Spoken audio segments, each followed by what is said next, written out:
Hello student, your welcome और मैं science 96 देखिए, आज मैं इस वीडियो के अंदर आपको जो कक्षा 10 की एनसीईआरटी की जो बुक है विज्ञान की, उसका जो चैप्टर है फर्स्ट, जिसका नाम है रासायनिक अभिक्रिया एवं समीकरण, उसके क्वेश्चन आंसर का सॉल्यूशन मैं बताने वाला हूं आज आपके लिए।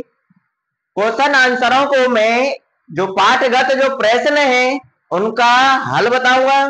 पाठगत यानी जो पाठ के अंदर के जो क्वेश्चन है उनका सॉल्यूशन बताऊंगा आपके लिए।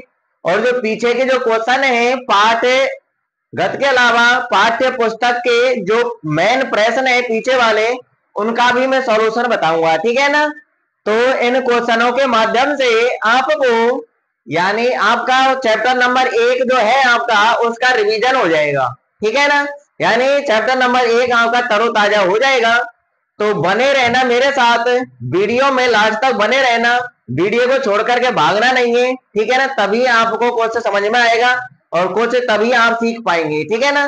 तो वीडियो को स्टार्ट करने से पहले यदि कोई स्टूडेंट इस वीडियो को पहली बार देख रहा है तो ये चैनल को सब्सक्राइब कर लेना, बेल आइकन का बटन प्रेस कर लेना, ताकि मेरी प्रत्येक वीडियो का नोटिफिकेशन आपके पास समय समय पर पहुंचता रहे। ठीक है ना? तो चलिए आज की वीडियो स्टार्ट करते हैं।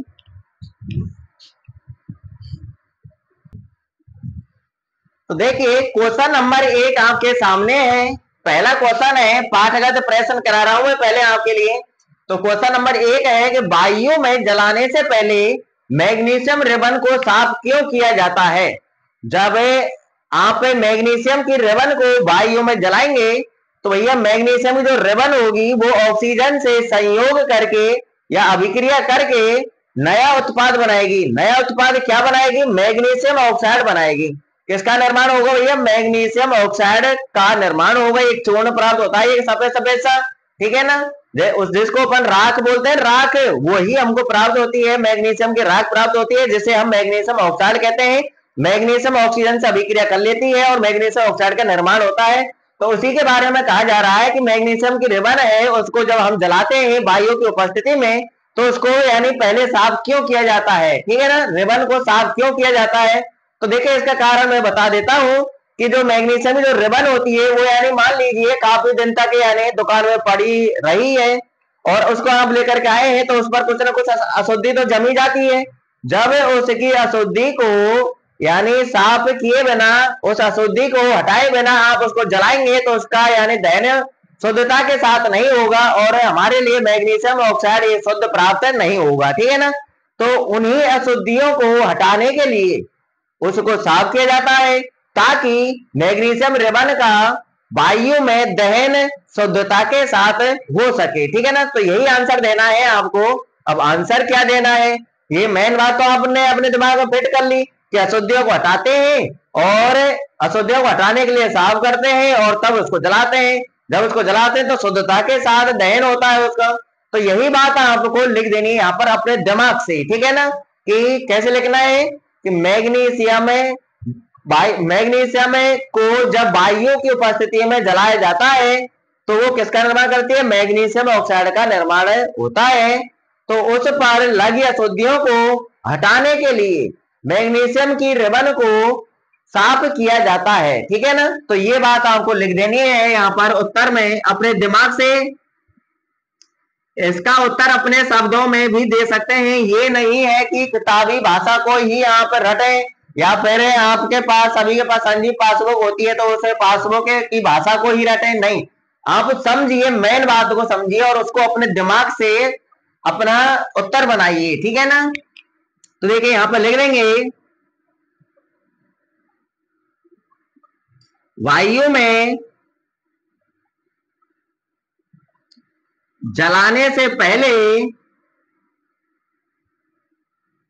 वायु में यहीं से ही स्टार्ट कर रहे हैं हम कि वायु में जलाने से पहले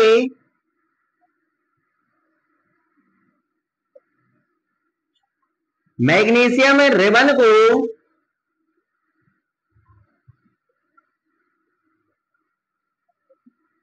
मैग्नीशियम रिबन को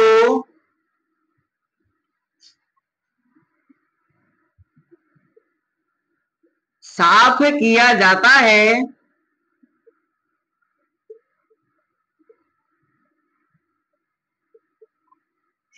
साफ किया जाता है, जाता लिख देता हूं, है लिख दिया अपन ने डायरेक्ट, किया जाता है क्योंकि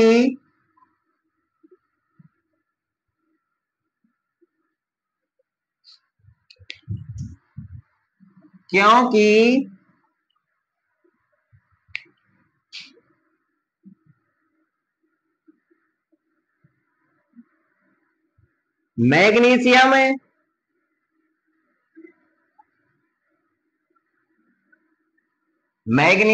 रिबन पर, मैग्नीशियम रिबन पर उपस्थित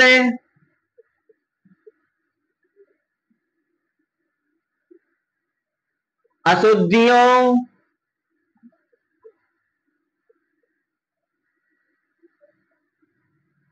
को दूर करने के लिए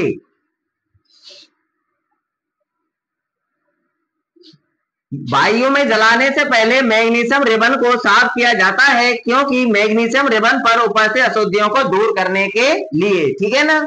अब अशुद्धियां दूर हो जाएंगी जब साफ कर देंगे, तो उस मैग्नीशियम रिबन का जो दहन होगा वो शुद्धता के साथ होगा, वो भी लिख देना है यहां पर, ताकि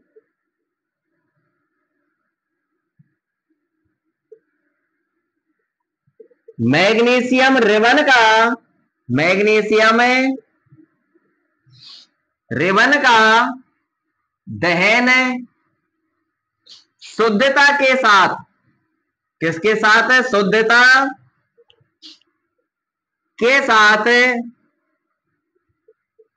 हो सके। अब मैग्नीशियम रिबन को जलाने पर कौन सा उत्पाद बनता है, मैग्नीशियम ऑक्साइड हो सके तथा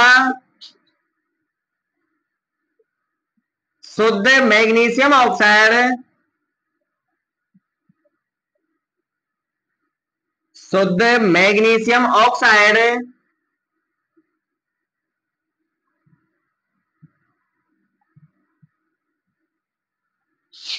प्राप्त हो सके। ठीक है ना। ये मैंने अपनी भाषा में लिख दिया है, ऐसे ही आप अपनी भाषा में लिख देना कि वायु में जलाने से पहले मैग्नीशियम रिबन को साफ किया जाता है, क्योंकि मैग्नीशियम रिबन पर उपस्थित अशुद्धियों को दूर करने के लिए, ताकि मैग्नीशियम रिबन का दहन शुद्धता के साथ हो सके तथा शुद्ध मैग्नीशियम ऑक्साइड प्राप्त हो सके। ठीक है ना। तो इस प्रकार से आपको लिख देना है, फटाफट नोट कीजिए यानी स्क्रीनशॉट ले लीजिए और बढ़ते हैं नेक्स्ट क्वेश्चन की तरफ।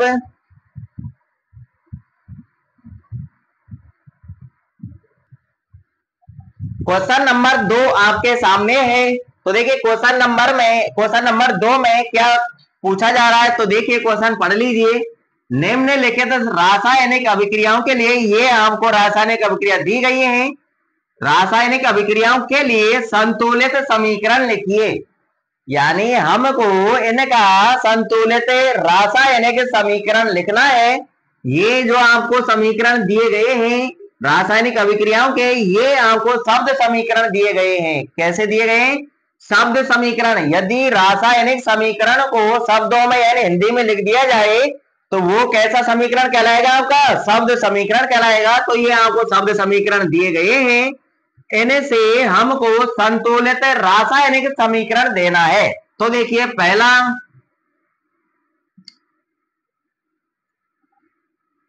पहले का उत्तर देखिए, पहला है आपका रासायनिक समीकरण क्या है, हाइड्रोजन प्लस क्लोरीन अभिक्रिया करेंगे, अभिक्रिया करके क्या बनेगा भैया, हाइड्रोजन क्लोराइड बनेगा।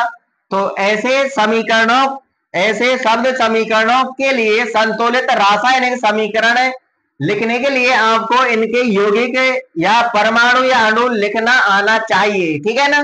तो देखिए इसका लिख करके मैं बता रहा हूं आपके लिए। पहले देखिए हाइड्रोजन का रासायनिक सूत्र क्या होता है? H2 होता है। क्या होता है? H2। हाइड्रोजन लिख ली, प्लस का चिन्ह लगा लेंगे। क्लोरीन, क्लोरीन का रासायनिक सूत्र होता है Cl2। ठीक है, हाइड्रोजन लिख ली, क्लोरीन लिख ली, इन दोनों की अभिक्रिया कराएंगे। अभिक्रिया कराने के बाद क्या बन रहा है? Hydrogen chloride. तो हाइड्रोजन क्लोराइड का रासायनिक सूत्र आपको याद होना चाहिए। क्या है भैया? HCl। ठीक है ना। अब रासायनिक समीकरण तो हमने लिख दिया, अब इसको संतुलित करना बाकी रह गया है। तो देखिए, इधर हाइड्रोजन संतुलित करना सिखा रहा हूं मैं आपके लिए। इधर हाइड्रोजन के कितने परमाणु हैं? अभिकारकों की तरफ 2, उत्पादों की तरफ कितने हैं? हाइड्रोजन परमाणु 1। तो 1 को 2 करना है, क्योंकि इधर 2 है तो उधर भी 2 होना जरूरी है। और 2 कब होंगे? जब हम 2 का गुणा आगे कर देंगे। ठीक है ना। हाइड्रोजन के 2 हो गए, तो इधर क्लोरीन के भी कितने हो गए? 2। और इधर देखिए क्लोरीन कितने हैं? 2। तो ये रासायनिक समीकरण आपका संतुलित है। अब ठीक है ना, कंप्लीट होता है। इतना ही लिखना है। ऐसा बोर्ड के एग्जाम में पूछ लेता है क्वेश्चन, इसलिए आपसे आना चाहिए। ठीक है ना। अगला रासायनिक समीकरण देखिए, शब्द समीकरण देख लीजिए। Barium chloride plus aluminium sulphate. Barium chloride और एल्यूमिनियम सल्फेट ये परस्पर अभिक्रिया कर रहे हैं। अभिक्रिया करने के बाद उत्पाद के रूप में आपको बेरियम सल्फेट और एल्यूमिनियम क्लोराइड प्राप्त हो रहा है। ठीक है ना। तो इन शब्द समीकरणों को किस रूप में लिखना है? रासायनिक संतुलित समीकरण के रूप में लिखना है। चलिए इसका भी उत्तर देख लीजिए। तो इनका उत्तर कब दे पाएंगे आप? जब इनके रासायनिक सूत्र याद होंगे। तो देखिए, बेरियम क्लोराइड का रासायनिक सूत्र होता है BaCl2। क्या होता है? BaCl2 होता है। बेरियम क्लोराइड का रासायनिक सूत्र याद कर लेना। आगे प्लस का चिन्ह है तो प्लस का चिन्ह लगा देंगे। बेरियम क्लोराइड किसके साथ अभिक्रिया कर रहा है? Aluminium sulphate. तो देखिए, एल्यूमिनियम सल्फेट का रासायनिक सूत्र होता है Al2SO4 का होल थ्राइस। ठीक है, एल्यूमिनियम सल्फेट का रासायनिक सूत्र ये होता है Al2SO4 का होल थ्राइस। ठीक है, ये परस्पर अभिक्रिया करेंगे। अभिक्रिया करने के बाद क्या बन रहा है? Barium sulphate. तो देखिए, बेरियम सल्फेट का रासायनिक सूत्र होता है BaSO4। बेरियम सल्फेट का रासायनिक सूत्र क्या होता है? BaSO4 लिख लिया। आगे प्लस है तो प्लस का चिन्ह लगा देंगे। एल्यूमिनियम क्लोराइड, एल्यूमिनियम क्लोराइड का रासायनिक सूत्र होता है AlCl3। क्या होता है? AlCl3 होता है। ठीक है ना। अब रासायनिक समीकरण तो लिख लिया, अब इसको संतुलित करना बाकी रह गया है। तो देखिए, इधर किसी एक तत्व को चुन लो, तत्व नहीं बोल सकते, परमाणु को चुन लो। ठीक है ना। तो देखिए, यहाँ पर बेरियम के परमाणु देखिए कितने हैं? अभिकारकों की तरफ 1 है और उत्पादों की तरफ भी 1 है, इसको छोड़ो। क्लोरीन को देखो, क्लोरीन के कितने हैं? 2 हैं। उधर क्लोरीन के कितने हैं? 3। अब 2 को 3 नहीं बना सकते, 2 को हम 4 कर सकते हैं, 3 को ज्यादा हम 6 कर सकते हैं। अगर 2 का गुणा कर दें तो 3 को हम 6 कर सकते हैं, और 2 को क्या कर सकते हैं? 4। 2 को हम 6 भी कर सकते हैं, 2 को हम क्या कर सकते हैं? 6 भी कर सकते हैं। ठीक है ना। हमको आगे गुणा करना है, हम 1 का गुणा तो करेंगे नहीं, क्यों? 1 का गुणा करेंगे तो वही आएगा 2 ही। तो 2 का गुणा करेंगे हम आगे तो 2 दूना 4 होगा। अगर हमें इधर 2 का गुणा करेंगे 3 दूनी 6 हो जाएंगे क्लोरीन के परमाणु। तो इधर 6 हो रहे हैं तो इधर भी 6 होने चाहिए। चलो, इसमें कुछ कंफ्यूजन पैदा हो रही होगी आपको। इसके बाद दूसरा देखिए, एल्यूमिनियम के देखिए, इसको छोड़ दो, इसको देख लीजिए। एल्यूमिनियम के कितने परमाणु हैं? 2 हैं। कितने हैं? 2। अभिकारकों की तरफ एल्यूमिनियम के 2 परमाणु हैं, उत्पादों की तरफ कितने हैं? 1। तो 1 को 2 कर दीजिए। 2 कैसे होगा भैया? जब हम 2 का गुणा आगे कर देंगे। ठीक है। अब देखिए, एल्यूमिनियम के जैसे ही हमने 2 परमाणु किए तो क्लोरीन कितने हो गए? 3 दूनी 6। अब यही उठाना है, जहां पर आपने 2 का गुणा किया है ना, तो उसके साथ, उसके पास में, यानी उसके साथ कौन सा दूसरा तत्व है उसको चुनना है। क्लोरीन है तो क्लोरीन को चुनना है। क्लोरीन के कितने परमाणु हो गए? 3 दूनी 6। तो इधर भी 6 कीजिए। तो 2 को 6 कब बना सकते हैं? जब 2 का गुणा यहाँ पर 3 से हो जाए। 2 तिया 6। तो देखिए, क्लोरीन के हो गए। जैसे ही हमने क्लोरीन के परमाणु बराबर किए तो बेरियम को उठा लो, क्योंकि यहाँ पर दूसरा तत्व क्या है? बेरियम। अब बेरियम के कितने परमाणु हो गए? 3। तो इधर बेरियम के 3 कर दो। कर दिए बेरियम के, बेरियम बराबर हो गया तो अब सल्फेट उठा लो, सल्फेट के कितने परमाणु हैं 3, तो इधर सल्फेट कितने हैं 3। तो अब ये आपका रासायनिक समीकरण संतुलित है, कंप्लीट, ठीक है ना। अब नीचे वाला देखिए तीसरा, तीसरे में क्या है भैया, इसका उत्तर देखिए सोडियम है और जल ये दोनों परस्पर अभिक्रिया कर रहे हैं, अभिक्रिया करके सोडियम हाइड्रोक्साइड बन रहा है और हाइड्रोजन गैस बाहर निकल रही है, ठीक है ना। तो सोडियम का रासायनिक सूत्र क्या होता है, Na होता है, क्या होता है Na, लिख लिया Na, आगे प्लस का चिन्ह है तो प्लस चिन्ह लगा लेंगे। जल, जल का सूत्र क्या होता है, रासायनिक सूत्र क्या होता है जल का, जल का सूत्र होता है H2O, क्या होता है H2O। तो देखिए ये दोनों परस्पर अभिक्रिया कर रहे हैं तो क्या बन रहा है सोडियम हाइड्रोक्साइड। तो सोडियम हाइड्रोक्साइड का रासायनिक सूत्र क्या होता है, तो भैया सोडियम हाइड्रोक्साइड का रासायनिक सूत्र होता है NaOH, क्या होता है NaOH होता है, और हाइड्रोजन का रासायनिक सूत्र क्या होता है H2 होता है, ठीक है ना। अब रासायनिक समीकरण तो हमने लिख दिया, अब इसको संतुलित करना बाकी रह गया है। तो देखिए सोडियम को चुन लीजिए, चलो सोडियम के कितने परमाणु हैं, इधर एक, इधर कितने हैं एक, सोडियम बराबर है, छोड़ो सोडियम को, हाइड्रोजन के देखो कितने हैं 2, इधर कितने हैं 2, ये रहे हाइड्रोजन और एक हाइड्रोजन ये रहा 3 है। तो इधर 2 को 3 नहीं बना सकते, 2 को 4 कर सकते हैं और इधर वाले 3 को 4 कर सकते, कैसे, यहाँ पर हाइड्रोजन 2 हो जाए और इधर हाइड्रोजन 2, तो 2 और 2 4 और 2 हाइड्रोजन को इधर हम क्या कर देंगे 4, ठीक है ना। तो यानी 2 का गुणा कर दीजिए, किसका गुणा करना है 2 का, तो हाइड्रोजन कितने परमाणु हो गए 4 हो गए, 2 हाइड्रोजन यहाँ है तो हाइड्रोजन 2 हमको यहाँ बनानी है, ठीक है ना। तो देखिए 2 का गुणा हम यहाँ कर देंगे, जैसे ही हमने यहाँ पर 2 का गुणा किया तो देखिए ऑक्सीजन के भी परमाणु 2 हो गए, तो ऑक्सीजन के 2 है इधर बराबर ऑक्सीजन, तो सोडियम के 2 हो गए, सोडियम इधर 1 है तो 2 का गुणा इसके सामने कर दीजिए, तो सोडियम के 2 परमाणु कंप्लीट हो गए, ठीक है ना। अब ये रासायनिक समीकरण आपका संतुलित है। आपको बोर्ड के एग्जाम में इसी प्रकार से आपको रासायनिक संतुलित रासायनिक समीकरण लिखने हैं, ठीक है ना। पहले तो रासायनिक समीकरण लिख लीजिए, बाद में उसको संतुलित कर लीजिए, कंप्लीट है, ठीक है ना। फटाफट स्क्रीनशॉट लीजिए, जैसे मैंने सिखाया है आपको वैसे ही आपको कैलकुलेशन करनी है ना। इसी प्रकार से सॉल्यूशन निकालना है आपको, इसी प्रकार से हल करना है। अब बढ़ते हैं नेक्स्ट क्वेश्चन की तरफ। अब क्वेश्चन नंबर 3 देखिए क्या कह रहा है क्वेश्चन नंबर 3। क्वेश्चन नंबर 3 के अंदर 2 पॉइंट है, पहला पॉइंट मैंने लिख लिया है, पहले इसका सॉल्यूशन देखिए उसके बाद दूसरे पॉइंट का सॉल्यूशन देखना, ठीक है ना। तो देखिए पढ़ लीजिए क्वेश्चन नंबर 3 क्या कह रहा है आपका, निम्नलिखित अभिक्रियाओं के लिए उनकी अवस्था के संकेतों के साथ संतुलित रासायनिक समीकरण लिखिए। यानी आपको ये शब्द, यानी ये भाषा दे रखी है आपको, इसके जरिए आपको संतुलित रासायनिक समीकरण लिखना है और संतुलित रासायनिक समीकरण लिखने के बाद उनकी अवस्था के संकेत भी लिखने हैं। किसी पदार्थ की कितनी अवस्थाएं होती हैं 3 होती हैं, ठोस द्रव गैस, ठीक है ना, 3 होती है ठोस द्रव गैस, और चौथी अवस्था यहाँ पर जलीय होगी, कौन सी होगी जलीय। तो आपके लिए थोड़ा सा बता देता हूं, तो देखिए ठोस है अगर कोई पदार्थ है तो उसके लिए एस का प्रयोग करेंगे, किसका प्रयोग करेंगे एस का, सॉलिड, सॉलिड का मतलब ठोस होता है।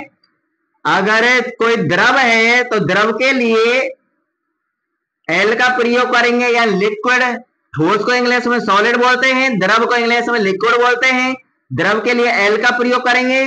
अगर कोई पदार्थ गैसीय अवस्था में है तो गैस को इंग्लिश में गैस ही बोलते हैं, गैस के लिए जी का प्रयोग करेंगे। और एक अवस्था और है यहाँ पर जलीय अवस्था, यानी यदि कोई पदार्थ को, किसी पदार्थ को जल में मिलाया जा रहा है तो वह एक जलीय विलयन हो गया। तो जलीय विलयन के लिए यहाँ पर एक क्यू का प्रयोग करेंगे, किसका प्रयोग करेंगे एक क्यू। एक क्यू को इंग्लिश, एक क्यू का पूरा नाम है एक्वाटिक, क्या होता है एक्वाटिक, और एक्वाटिक का मतलब होता है जलीय विलयन, ठीक है ना। ये ध्यान रखना, ठोस के लिए एस का प्रयोग करेंगे, द्रव के लिए एल का, गैस के लिए जी का, और जलीय के लिए एक क्यू का, ठीक है ना। तो ये इनकी अवस्थाएं हैं, अवस्था भी हमको प्रदर्शित करनी है और क्वेश्चन हमको साफ साफ बता रहा है, आपको इधर उधर भटकने की जरूरत नहीं है, जैसा क्वेश्चन कह रहा है उसी हिसाब से हमको एक संतुलित रासायनिक समीकरण लिख देना है अवस्था के साथ, इसके साथ अवस्था के साथ। तो देखिए क्वेश्चन, देखिए अब क्वेश्चन को ध्यान से समझना, क्या कह रहा है, जल में, किस में, जल में बेरियम क्लोराइड तथा सोडियम सल्फेट, यानी जल में बेरियम क्लोराइड भी है और सोडियम सल्फेट भी है, तो जलीय विलयन हो गई। तो जलीय विलयन के लिए हम किसका प्रयोग करेंगे, AQ का प्रयोग करेंगे, एक्वाटिक का। ठीक है ना, आगे पढ़िए इसको, सोडियम सल्फेट के विलयन अभिक्रिया करके सोडियम क्लोराइड का विलयन, सोडियम क्लोराइड का क्या है, विलयन है। तो विलयन के लिए हम किसका प्रयोग करेंगे, AQ का प्रयोग करेंगे, जलीय अवस्था। ठीक है ना। और कह रहा है घुलनशील बेरियम सल्फेट का अवक्षेप प्राप्त होता है, अवक्षेप बनाते हैं।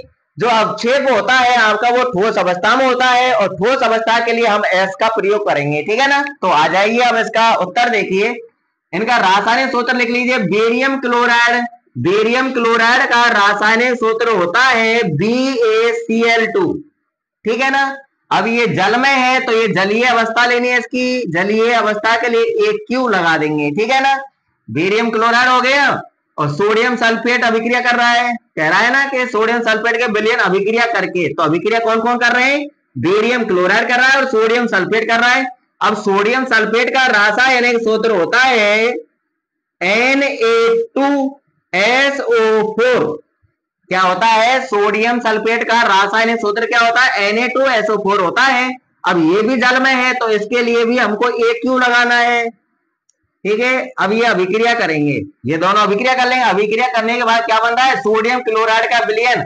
अब सोडियम क्लोराइड का रासायनिक सूत्र क्या होता है भैया, आपको पता है ना, नमक है, NaCl। क्या होता है, NaCl होता है सोडियम क्लोराइड का रासायनिक सूत्र। अब जैसे सोडियम क्लोराइड का विलयन प्राप्त हो रहा है, तो विलयन के लिए जलीय अवस्था प्रदर्शित करनी है, और प्लस में क्या प्राप्त हो रहा है, घुलनशील बेरियम सल्फेट, बेरियम सल्फेट का रासायनिक सूत्र है BaSO4। इसको मैं यहाँ नीचे लिख देता हूं, क्या है, BaSO4। ये आपका बेरियम सल्फेट है, बेरियम सल्फेट का अवक्षेप प्राप्त हो रहा है, घुलनशील। तो ये अवक्षेप पर का ठोस अवस्था में होता है, ठोस अवस्था के लिए हम S का प्रयोग करेंगे। ठीक है ना, तो बेरियम सल्फेट के लिए S का प्रयोग करेंगे। अब देखिए हमने रासायनिक समीकरण लिख दिया, उनकी अवस्थाओं के संकेत भी लिख दिए। अब इस रासायनिक समीकरण को संतुलित करना बाकी रह गया है, तो देखिए इसको संतुलित कर लेते हैं। इधर देखिए बेरियम के कितने परमाणु हैं, एक, उधर कितने हैं, एक, बेरियम छोड़ो। क्लोरीन सुनो, क्लोरीन कितने परमाणु हैं, दो, इधर क्लोरीन के कितने हैं, एक, तो एक को दो बना दीजिए, दो का गुणा हम आगे कर देंगे, कर दिया, क्लोरीन के दो हो गए। तो इसके साथ वाला तत्व चुन लीजिए, क्या है, सोडियम। सोडियम के कितने परमाणु हो गए, इधर दो, इधर देखिए कितने, दो, बराबर है। सल्फेट के देखिए, सल्फेट कितने परमाणु है, एक, इधर कितने, एक। तो भैया अभी ये आपकी रासायनिक अभिक्रिया का जो समीकरण है ये आपका संतुलित है, ये कंप्लीट होता है। फटाफट स्क्रीनशॉट लीजिए, जिस प्रकार से मैंने बताया है उसी प्रकार से आपको करना है। ठीक है ना। अब सेकंड पॉइंट देखिए इस क्वेश्चन का, तो देखिए क्वेश्चन नंबर 3 का सेकंड पॉइंट आपके सामने है, पढ़ लीजिए क्या कह रहा है। सोडियम हाइड्रोक्साइड का विलयन, सोडियम हाइड्रोक्साइड का क्या है, विलयन। अब विलयन की बात हो रही है तो विलयन के लिए किसका प्रयोग करेंगे, जलीय अवस्था। यहाँ पर हमको इनकी अवस्था के संकेत लिखने हैं और संतुलित रासायनिक समीकरण लिख रहा है। ठीक है ना, और कोष्टक में लिख भी रहा है जल में। अब जल में है विलयन, ठीक है, सोडियम है, सोडियम हाइड्रोक्साइड का जो विलयन है वो किसमें है, जल में। तो जल की बात हो रही है यहाँ पर, तो हम AQ का प्रयोग करेंगे इनकी अवस्था के लिए। आगे देखिए हाइड्रोक्लोरिक अम्ल के विलयन, ये भी जल में है तो इसके लिए भी AQ का प्रयोग करेंगे, से अभिक्रिया करके, यानी ये दोनों अभिक्रिया कर रहे हैं, सोडियम हाइड्रोक्साइड और हाइड्रोक्लोरिक अम्ल, ये दोनों परस्पर अभिक्रिया कर रहे हैं। अभिक्रिया करके क्या बन रहा है, सोडियम क्लोराइड का विलयन। तो सोडियम क्लोराइड का विलयन बन रहा है, तो इसकी भी अवस्था कैसी होगी, जलीय होगी, तथा जल बनाते हैं। तो जल हमारा किस अवस्था में है, लिक्विड अवस्था में रहेगा, क्योंकि जल में ही तो मिलाए गए और जल हमारा लिक्विड अवस्था में है इस कंडीशन में। तो देखिए इसका उत्तर देखिए फटाफट,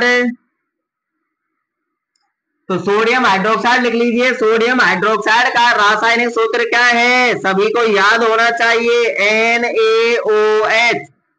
ये है सोडियम हाइड्रोक्साइड, इसको हम कास्टिक सोडा भी कहते हैं। ठीक है ना, क्या कहते हैं इसको, कास्टिक सोडा। इनके जो देश और अन्य नाम है ना, अन्य नामों जाना जाता है, उनके उनको मैं एक वीडियो में आपको बता दूंगा, क्योंकि बोर्ड के एग्जाम में वहां से भी पूछ लिया जाता है, ठीक है ना, कि आपसे कहा आपको एवरेज में पूछ लिया जाता है कि निम्न में से कास्टिक सोडा है, अब इसका दूसरा नाम पता है, ये सोडियम हाइड्रोक्साइड, तो इसका रासायनिक नाम है, क्या है रासायनिक नाम, और इसका दूसरा नाम क्या है, कास्टिक सोडा। तो कास्टिक सोडा है ये, अगर आप जानते हैं तो आप आंसर दे देंगे, अगर आपको नहीं पता तो नहीं दे पाएंगे, इसलिए मैं आपको ये वीडियो में बता दूंगा आपके लिए। अब देखिए सोडियम हाइड्रोक्साइड लिख लिया, इस क्वेश्चन के सॉल्यूशन पर आ जाइए, NaOH लिख लिया, सोडियम है हाइड्रोक्साइड। अब ये इसकी अवस्था कैसी है भैया, जलीय, लिख दिया, किसके साथ अभिक्रिया कर रहा है, हाइड्रोक्लोरिक अम्ल, तो हाइड्रोक्लोरिक अम्ल का रासायनिक सूत्र क्या है, HCl, तो ये भी विलयन है जल में, तो इसके लिए भी AQ का प्रयोग करेंगे। ये दोनों परस्पर अभिक्रिया करके क्या बना रहे हैं, सोडियम क्लोराइड, तो सोडियम क्लोराइड का रासायनिक सूत्र क्या है, NaCl, क्या है NaCl, तो इसका भी विलयन प्राप्त होगा जल में, तो जलीय अवस्था दर्शानी है, प्लस में हमको क्या प्राप्त हो रहा है, जल है, तो जल का रासायनिक सूत्र क्या है, H2O, तो इसकी अवस्था कैसी होगी, लिक्विड होगी, ठीक है ना, L प्रदर्शित करेंगे। अब रासायनिक समीकरण तो लिख दिया, इनके संकेतों के आधार पर अब इसको संतुलित कर लीजिए। तो देखिए सोडियम के कितने परमाणु हैं, एक, इधर कितने हैं, एक, बराबर है। ऑक्सीजन के देखो, ऑक्सीजन कितने परमाणु है, इधर एक, इधर कितने हैं, एक, संतुलित है ऑक्सीजन। हाइड्रोजन देखिए, हाइड्रोजन कितने हैं, अभिकारकों की तरफ एक हाइड्रोजन ये रही और एक हाइड्रोजन ये रही, तो कितने हाइड्रोजन हो गए इधर, अभिकारकों की तरफ दो, तो उत्पादों की तरफ भी देखिए हाइड्रोजन के परमाणु कितने हैं, दो, कंप्लीट है। अब क्लोरीन, और देख लीजिए क्लोरीन के कितने परमाणु हैं, अभिकारकों की तरफ एक है, तो उत्पादों की तरफ कितने हैं, एक, तो यानी ये हमारा रासायनिक समीकरण संतुलित है और कंप्लीट होते हैं ये क्वेश्चन आपके। अब मैं अगला जो प्रश्न है आपके, जो पाठगत जो प्रश्न है उनको मैं नेक्स्ट वीडियो में कराऊंगा, ठीक है ना। क्वेश्चन आंसर आपको अच्छा लगा हो तो ये वीडियो को लाइक कर देना, शेयर कर देना, कमेंट कर देना, ठीक है ना, एक छोटा सा प्यारा सा अपने मन में आए जो भी कमेंट कर देना। और यदि कोई स्टूडेंट इस वीडियो को पहली बार देख रहा है तो वही चैनल को सब्सक्राइब कर लीजिए, बेल आइकन का बटन दबा लीजिए, ताकि मेरी प्रत्येक वीडियो का नोटिफिकेशन आपके पास समय समय पर पहुंच जाए, ठीक है ना। अब हम मिलेंगे नेक्स्ट वीडियो में, ठीक है ना, आप मुझे सपोर्ट कीजिए, मैं आपको सपोर्ट करूंगा, ठीक है ना। ऑल द बेस्ट जब के लिए।